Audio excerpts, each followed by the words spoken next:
Hello， 大家好，我是阿飞。吴亦凡案二审宣判，一代美人将顶流儿子送上断头台。2023年11月24日，吴亦凡二审宣判，裁定驳回上诉，维持原判。对此，母亲吴秀琴发长文详述案件细节，开头就表示，吴亦凡走到今天这步，他有错。明明2年之前，他还是资本巴结的对象，在金钱、权力的滋润下，过得舒心自在。可如今，他深爱之人却掩在高墙之内，他的生活也随之坠至谷底。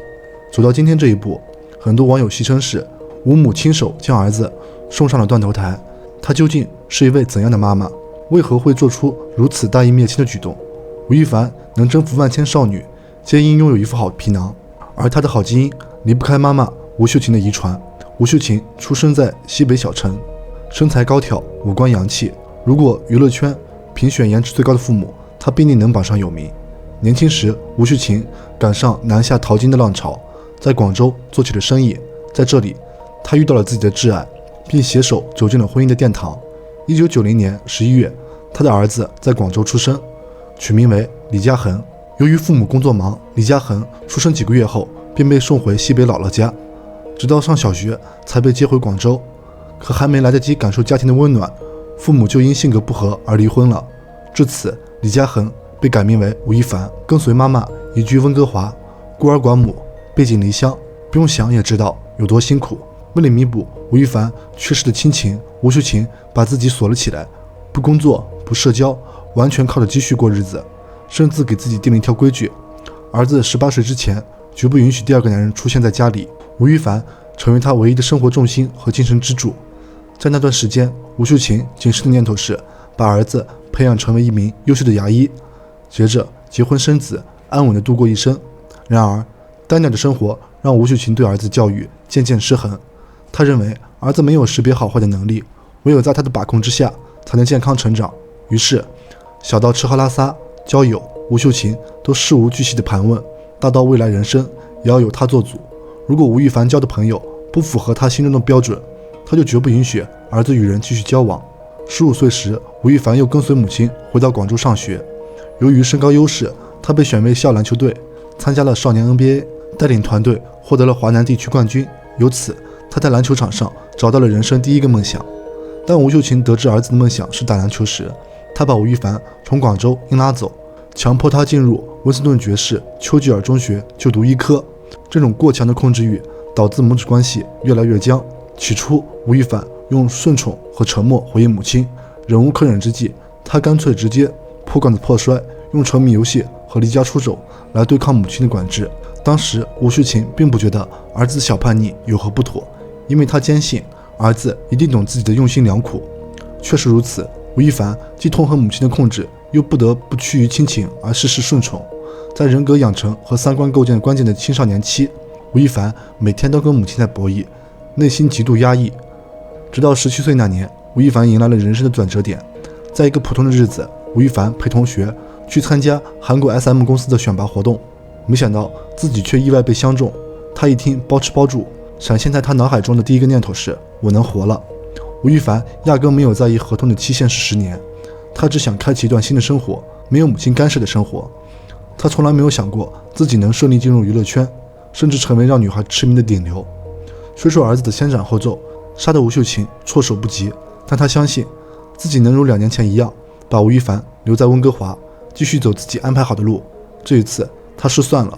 吴秀琴没有料到儿子离去的心竟然能如此坚定，他甚至追到机场都无法挽留。在诺大的机场，儿子向他道歉完，转身就签下合约，踏上赴韩的班机。这是吴亦凡第一次忤逆妈妈，也是对吴秀琴的控制教育，也是对吴秀琴控制教育的反抗。起初，吴秀琴打起了去韩国陪儿子的主意，结果 SM 公司彻底打消了他的念头。公司规定1年只允许家人探望1次，超过次数，公司就不允许跟他见面。曾经与儿子密不透风的关系，现在只剩下偶尔的电话联系。儿子留给他的只言片语中，永远都是一切都好。可实际上，吴亦凡在参加练习生培训期间，艰苦的条件让他对母亲的思念愈演愈烈，甚至到了不敢接妈妈的电话的地步，生怕听到妈妈的声音就会流泪。吴秀琴想不到那么多，她只觉得儿子离她越来越远了。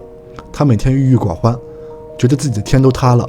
白天他看着长满草的花园，需要打理的房间，怎么都提不起心情和动力，晚上更是陷入失眠中，整晚躺在床上睡不着，老是想着儿子过得好不好，训练辛不辛苦。可无论如何，生活还是要继续。焦虑了一段时间，吴秀琴决定卖掉别墅，住进市区的公寓，开始尝试融入社会生活。虽然母子分离让吴秀琴焦虑不堪，但也让紧张的母子关系得到缓和。随着时间的流逝，这些不满慢慢变成了对彼此的思念。虽说练习生的生活枯燥单调，但脱离母亲的掌控，吴亦凡内心确实很轻松自在。如果按照这样的情节发展下去，吴亦凡继续留在韩国，吴秀琴放弃掌控儿子，开始自己的新人生，或许后面的悲剧可能就不会发生。2014年，吴亦凡与韩国娱乐公司解约后回国发展，吴秀琴也顺势回国，担任他工作室的主理人，重新掌控了他的工作和生活。由于吴秀琴的强势和控制欲，导致工作室人员变动频繁，吴秀琴也被冠上吴三月的名号。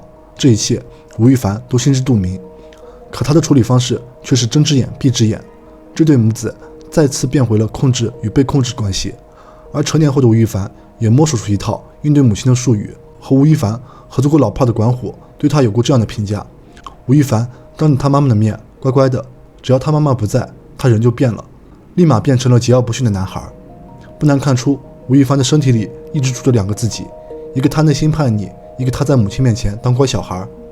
母子分开7年，吴亦凡没有在反叛中成长为一个成熟的男性人格，而吴秀琴也忘记了他的育儿目标，男孩要有责任感。于是吴亦凡只要脱离母亲的掌控，就开始放飞自我，不断惹是生非。每一次惹祸后，他就会把母亲搬出来当挡箭牌。吴秀琴在儿子爆丑闻时，不仅没有让儿子担起一个男人的责任，去积极处理和面对问题，反而自己跑前跑后替他擦屁股，为丑事善后。吴秀琴的行为在无形中助长了儿子跋扈的气焰，一步步走向未来。2016年小基娜事件曝光后，吴亦凡一直保持沉默，母亲反而颠倒黑白，让吴亦凡成为受害者。2年前的都美竹事件，母子俩还想如法炮制，认为自己能控制一切，结果聪明反被聪明误，把自己也送进去了。更多的爆料显示，吴亦凡不但用明星的身份作为诱饵，甚至恶意灌醉女生，强行发生性关系，有不少于10位的受害者，其中还有未成年少女。从吴亦凡爆出的丑闻可以看出，吴秀琴是一位三观不正的母亲，对受害方没有半点歉意和同情心，甚至做局让对方陷入舆论，这不是彻头彻尾的惯子如杀子吗？回顾吴亦凡的成长过程，家庭中的亲子关系，母亲控制、溺爱，儿子反抗、逃离，都是祸福相依的。在这段母子关系中，吴秀琴或许满足了自己当母亲的权利，但对于孩子来说，就是一场以爱之名的谋杀。其实，每个孩子都是一个独立的个体，他不但有自己的思想，而且能决定自己的行为。真正爱孩子，应该是尊重孩子，在他拥有自己独立的意识后，放下控制，只需要引导就好。父母引导孩子成为一个有底线、有担当的好人，比任何期待都更重要。